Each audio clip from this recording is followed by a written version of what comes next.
dink aan asemhaal, dit lyk eenvoudig, in en uit. Maar eintlik is dit 'n dans tussen twee bewegings. Suurstof kom in, dis 'n gawe. Jy maak dit nie self nie. En dan kies jy om dit in en uit te blaas. Dis jou deelname. Geloof en keuse werk net so saam. Baie keer dink mense, as alles net glo is, dan beteken dit mos ek het niks om te doen nie. Of aan die ander kant, hulle voel, dit hang alles af van my keuses af. Ek moet my eie redding verdien. Maar die Bybel hou hierdie twee saam, soos asemhaal. Welkom by die Sepcast, die tuiste van die nommer 1 netwerk vir jou lewe. Hier dra ons geliefde stories op hulle koppe, kyk na wat die geskiedenis dalk misgekyk het en ontdek saam hoe Jesus ons nooi in 'n groter storie in, daar waar ons bly, werk en speel. Kyk 'n bietjie byvoorbeeld na Josua 24 vers 15. Kies vandag wie julle wil dien. Daar's 'n keuse.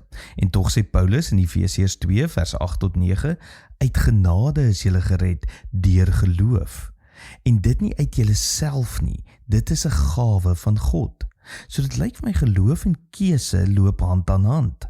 Jesus self nooi ons in Johannes 15 vers 4, bly in my en ek bly in julle.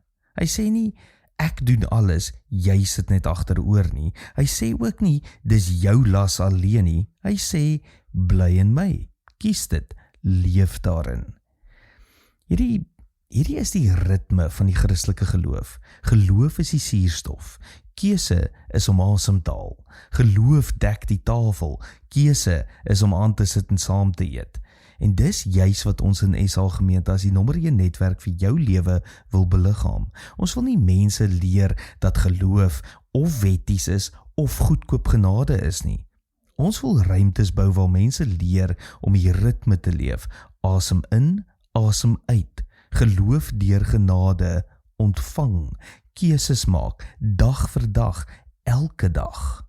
Die wêreld kyk nie of jy 'n slagspreuk het nie. Hulle kyk of jou lewe asemhaal, of jy werklik die ritme van geloof en keuse leef.